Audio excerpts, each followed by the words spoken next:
एक बार एक पॉन्ड में 3 फिशेज़ होती हैं जो कि बेस्ट फ्रेंड होती हैं। एक दिन एक फिशरमैन उस पॉन्ड में फिशेज़ को पकड़ने आता है, तो एक फ़िश कहती है हमें यहाँ से दूसरे पॉन्ड में मूव आउट कर जाना चाहिए। तो एक फ़िश तो रेडी हो जाती है। तीसरी फ़िश कहती है नहीं यार, यहाँ पे अटैचमेंट है मेरा और मेरा ये कम्फ़र्ट ज़ोन है, मैं यहाँ से नहीं जाना चाहती हूँ। तो 2 फ़िश वहाँ से चली जाती हैं और अगले दिन जो तीसरी फ़िश वहाँ पे रुकी होती है वो पकड़ी जाती है। So model of the story is, जब टाइम ऑफ क्राइसिस होता है ना, तो मूव आउट करना ज़रूरी होता है। तब हमें ये नहीं सोचना चाहिए कि मेरा अटैचमेंट है, मेरा ये है, वो सब नहीं सोचना चाहिए। मूव आउट करना ज़रूरी होता है। राधे राधे एवरीवन, कैसे हैं आप? आई होप आप लोग बहुत अच्छे होंगे।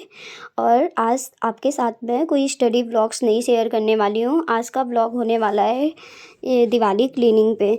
तो हम कर रहे थे दिवाली की क्लीनिंग और मैं आज मंदिर की क्लीनिंग कर रही थी, तो वहीं पर मुझे नटखट के कपड़े सारा कुछ अरेंज करके रखना था। तो मुझे एक बॉक्स की ज़रूरत थी जिस पे मैं सारा कुछ रख सकूँ।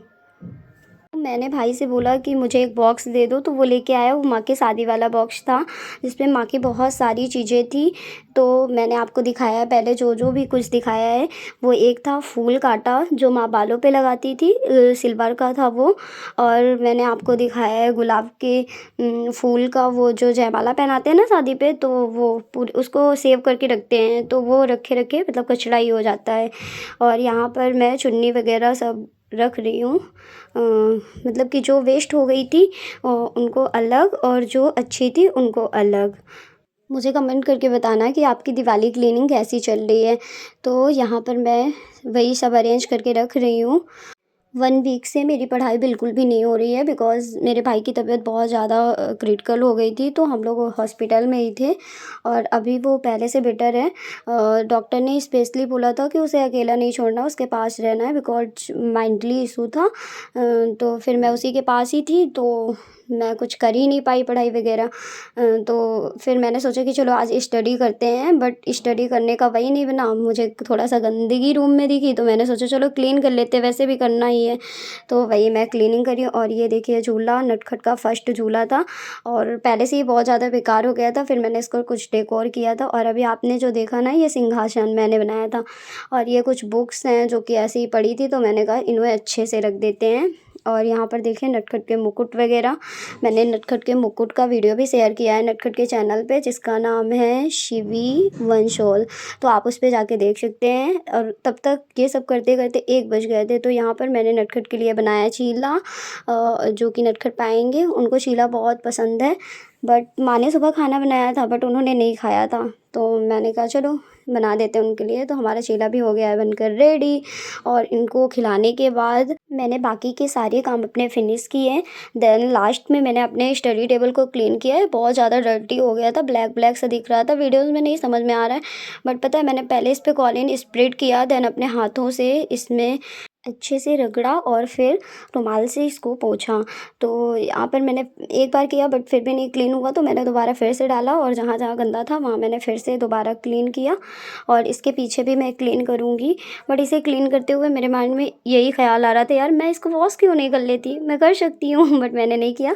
इस पर जो बकेट जैसे लगा था ना, तो मैंने उसको वॉश किया था। तो अब देखिए मेरा रूम हो गया है पूरी तरीके से क्लीन, सुंदर सुंदर सा। मैंने यहाँ की झालर वगैरह जो भी बहुत कुछ था बहुत काम किया। और अपना स्टडी टेबल भी पूरी तरीके से क्लीन किया। आप लोग देख सकते हैं, बताइएगा कैसा लग रहा है। ये मैंने बनाई थी नटखट के लिए ड्रेस, देखो ये इतने से उस गई है, तो इसको करेंगे, इसको सिलेंगे। देखो बज रहे हैं 4 भी। तो मैंने इस ड्रेस को कर दिया है स्टिच। और स्टिच करने के बाद मैंने की शाम की पूजा।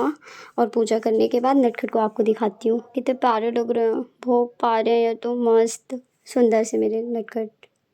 और मैं आज आपको ना बहुत इंटरेस्टिंग चीज़ दिखाने वाली हूँ। वही मेरी माँ ना 90s में 96 तब माँ मेरी चिट्ठी लिखा करती थी और उनकी सिस्टर लोग उन्हें चिट्ठी लिखा करती थी, तो वो मुझे मिली इनके बॉक्स में।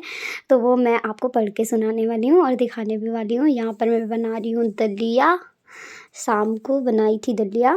तो ये देख लीजिए मेरी रेसिपी मैं कैसे बनाती हूँ विदाउट ऑनियन गार्लिक। तो मुझे एक चीज़ और आप लोगों से शेयर करनी थी। मुझे बहुत ज़्यादा कमेंट आते हैं, प्लीज़ मैम अपने नोट्स शेयर कर दीजिए, ये वाले चैप्टर के दे दीजिए, ये एनसीईआरटी बुक के दे दीजिए।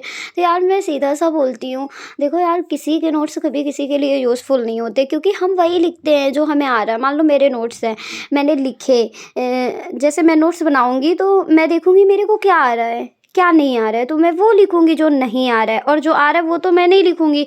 शायद हो सकता है कि आपको वो ना आ रहा हो, तो आप की तो वो चीज़ मिस हो गई ना। इसलिए आप खुद से नोट्स बनाओगे तो आप मतलब मेंटली भी स्ट्रांग हो जाओगे ना, वो चीज़ें आपको रिवाइज़ भी रिकॉल करने में कोई प्रॉब्लम नहीं आएगी, और अच्छे से आपको मतलब रिवाइज़ हो जाएगा। और जब दूसरे के नोट्स पढ़ते हैं, जो लिखा होता है उसने कैसे रिलेट करके लिखा है वो आपको नहीं पता होता है।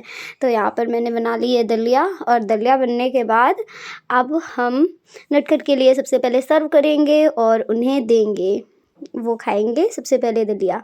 हम नटखट को कभी गरम-गरम नहीं देते हैं खाने के लिए, पहले उसको कुछ देर ठंडा होने देते हैं फिर देते हैं। तो यहाँ पर मैं डाल रही हूँ नटखट के लिए नींबू, बिकॉज़ उन्हें दलिया में नींबू बहुत पसंद है। और यहाँ पर मैंने जो सुबह कपड़े वॉश किए थे उनको मैं फ़ोल्ड कर रही थी नटखट के, और देखिए मिले हमारे नटखट से, इन्होंने भोग पा लिया है मस्त। अब आगे मैं आपके साथ माँ की चिट्ठियाँ शेयर करती हूँ। ये मेरी माँ के ज़माने में ऐसे चिट्ठी लिखी जाती थी। तो ये देखिए मेरे नाना ने लिखा है, ये मेरे नाना का नाम है, और अभी मैं आपको दिखाती हूँ क्या लिख के भेजते थे। और देखिए इस पर डेट भी पड़ी कब का है, ये है 1996 का 26/6। तो देखिए आप पढ़ना चाहें तो पढ़ सकते हैं, बट बहुत लेंदी वीडियो हो जाएगा। और मतलब ये सोचने वाली बात है ना कि पहले लोग बात करने के लिए तरसते थे, और अब फ़ोन है तो सब लोग सारा सारा दिन लगे रहते हैं। टेक्नोलॉजी कितनी ज़्यादा बढ़ गई है ना। अभी 1996 में ऐसा कुछ नहीं होता था। और भी मैं दिखाती हूँ, काफ़ी कुछ है, काफ़ी हैं। ये देखिए, ये भी है 4/96। तब मतलब फ़ोन वगैरह होते नहीं थे, तो लोग एक दूसरे को चिट्ठी लिखते थे। और भी हैं, ये देखिए कानपुर से मेरी माँ की बुआ जी, सब लोग मतलब भेजती थी इनको चिट्ठी ऐसे। मैं आपको पढ़ के भी कोई सुना देती हूँ। चलो ये सुनाती हूँ, देखो क्या लिखा है। प्रिय बहन गीता, रीता, निर्मला, सप्रेम, शिव नमस्ते स्वीकारो। हम लोग यहाँ पर सकुशल रहते हैं, आप लोग की कुशलता की कामना करती हूँ। आगे समाचार यह है कि निर्मला आपका लेटर भेजा हुआ मुझे मिल गया है, सो पढ़कर बहुत खुशी हुई। और सब हाल मतलब मेरी माँ भी लेटर उन लोगों को भेजा करती थी। तो और सब हाल चाल मिल गया था। और निर्मला लेटर का जवाब देने में देर हो गई, क्योंकि अभी तक मेरे पेपर चल रहे थे और इसलिए लेटर लिखने का टाइम नहीं मिल पाया। और निर्मला जब आप कानपुर से चली गई तो यहाँ पर किसी को अच्छा नहीं लग रहा था, क्योंकि आपकी यादें हर पल आती थी, और कोई काम करने लगते तो आप की याद आती रहती थी। और फिर 2 दिन के बाद भाभी भी चली गई थी, तो और सन्नाटा हो गया। और निर्मला जब लेटर नहीं आ गया था, जब तक लग रहा था कि कैसे धर्मेंद्र ले गया था, तो चिंता लग रही थी। और फिर धर्मेंद्र ने भी मतलब धर्मेंद्र मेरे बड़े मामा का नाम है, तो वो मेरी माँ जब गई होंगी कानपुर तो वहाँ से उनको मामा लेवा के आए होंगे, तो इसलिए इन्होंने लिखा है कि टेंशन थी मुझे कि आप गई हैं तो कैसी हैं। धर्मेंद्र ने भी एक लेटर नहीं डाला था। और निर्मला आप किसी बात की चिंता न करना, हम लोग बुलाएंगे। और निर्मला गांव कब जाओगी, और अब देखो कब हम लोग मिलेंगे। और आपकी याद सबको आती है। और सरला की तरफ से नमस्ते, सुनीता की तरफ से जीजा जी को और दीदी जी को, मतलब मेरी माँ और पापा को नमस्ते कहती हूँ। और बउआ की तरफ से चरण स्पर्श, मतलब बउआ मेरे मामा है, मेरी माँ के जो बुआ हैं उनका बेटा है, तो वो मेरे मामा ही हैं। सभी लोगों को हम सभी लोगों की तरफ से नमस्ते पहुँचे। और गीता, रीता, मतलब ये मेरे माँ की बुआ की बेटियां हैं। निर्मला बहन और विनोद भाई को शुभ, मेरे पापा का नाम विनोद है इसलिए, और को शुभ आशीर्वाद पहुँचे। और बच्चों को प्यार पहुँचे। और मामा मामी को नमस्ते पहुँचे। मामा मामी मेरे माँ के माँ पापा, उनके लिए बोला गया है। को नमस्ते पहुँचे और बाबू, अम्मा और दादी की तरफ से सभी को नमस्ते पहुँचे। और आगे क्या लिखूँ, आप खुद समझदार हो। इस लेटर का जवाब जल्द से जल्द देने की कृपा करना, क्योंकि पता चल जाए कि इसी पते से आपको लेटर मिल जाएगा तो इसी पते से डाला करें, इसलिए लेटर का जवाब डालने में देर ना करें। ऐसे कैसा लगा आप लोगों को बताइएगा। आज मतलब इतने टेक्नोलॉजी है कि हम लोग कॉल पे बात करते हैं, और माँ लोग तब चिट्ठी पे बात होती थी, अनलिमिटेड बात होती थी, क्या लिखते हैं क्या ना लिखें।